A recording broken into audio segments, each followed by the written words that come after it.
रतनपुर गांव की तपती धरती और आग उगलते सूरज के बीच रामू की कच्ची झोपड़ी भट्टी की तरह तप रही थी।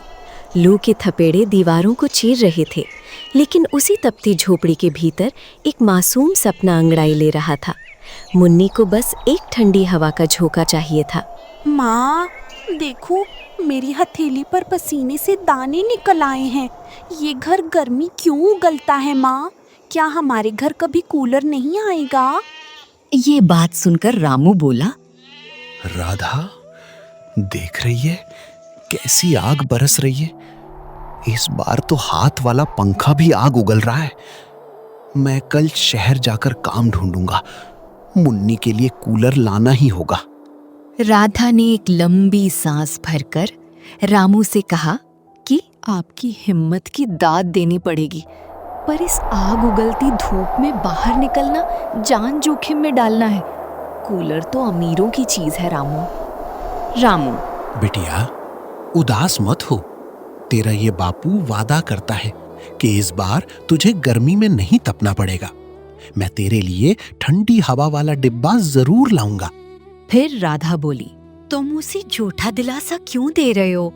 हमारे पास तो 2 वक्त की रोटी के पैसे नहीं है, तुम कूलर की बात कर रहे हो? रामू, ये सपना नहीं, वादा है राधा।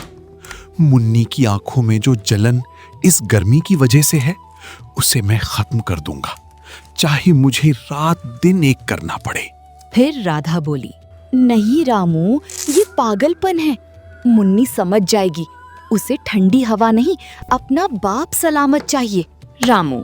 रामू ने अपनी बेटी की आंखों में आंसू देखे और वादा तो कर दिया, लेकिन उसे पता था कि एक गरीब के लिए कूलर का इंतजार किसी पहाड़ चढ़ने से कम नहीं है। क्या रामू इस आग उगलती गर्मी में अपनी बेटी के लिए ठंडी हवा का इंतजार कर पाएगा, या गरीबी की तपिश उसके इस वादे को झुलसा देगी? दोपहर के 2 बज रहे थे। पारा 45 डिग्री के पार था। रामू नंगे पैर उस दहकते हुए ईंट के भट्टे की ओर चल पड़ा।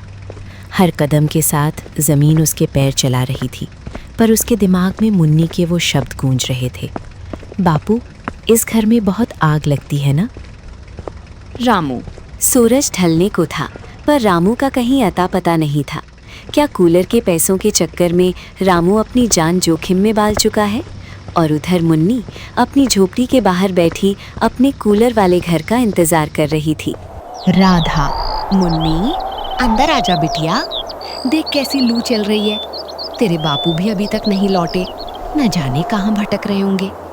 तभी रामू को आने में बहुत रात हो जाती है। मुन्नी, नहीं माँ, बापू ने कहा था कि वो ठंडी हवा लाएंगे। जब तक कूलर नहीं आएगा मैं सोऊंगी नहीं। उधर रामू दूर पगडंडी पर एक साया लड़खड़ाते हुए बढ़ रहा था।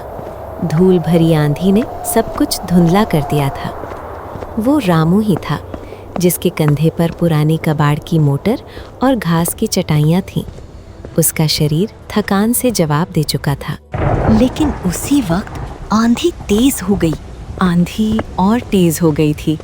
रामू के पास घर पहुंचने की हिम्मत नहीं बची थी, पर उसके हाथों में वो कूलर का सामान था जिसे वो खोना नहीं चाहता था। तभी अचानक बिजली कड़कती है और रामू को सड़क किनारे एक ऐसी मुसीबत दिखती है जो उसकी पूरी मेहनत पर पानी फेर सकती थी। रामू आंधी और बारिश के बीच अपने घर पहुंचता है। घर का नज़ारा भयावह था।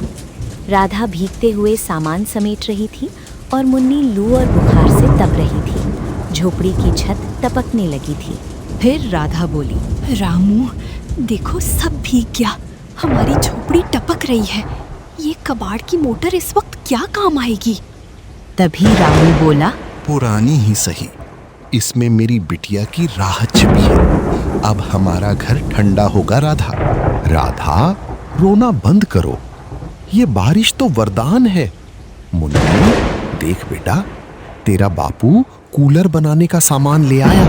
पूरी रात रामू और राधा ने उस कड़कती बिजली के बीच टूटे हुए टीन के डिब्बों और पुरानी मोटर से एक देसी कूलर तैयार किया। उनके हाथ ठिठुर रहे थे, पर दिल में अपनी बेटी को सुकून देने की आग थी। लेकिन क्या ये जुगाड़ सुबह तक चलेगा? जैसे ही सूरज की पहली किरण रतनपुर की झोपड़ी पर पड़ी, पूरा गांव हैरान रह गया। रामू की झोपड़ी से ठंडी हवा की आवाज आ रही थी। मुन्नी चैन की नींद सो रही थी। रामू और राधा के चेहरों पर जीत की चमक थी। रामू की आंखों से खुशी के आंसू बहने लगे। उसने मुन्नी को सोते हुए देखा। उसे यकीन नहीं हो रहा था कि एक कूलर की जिद उसे यहाँ तक ले आएगी।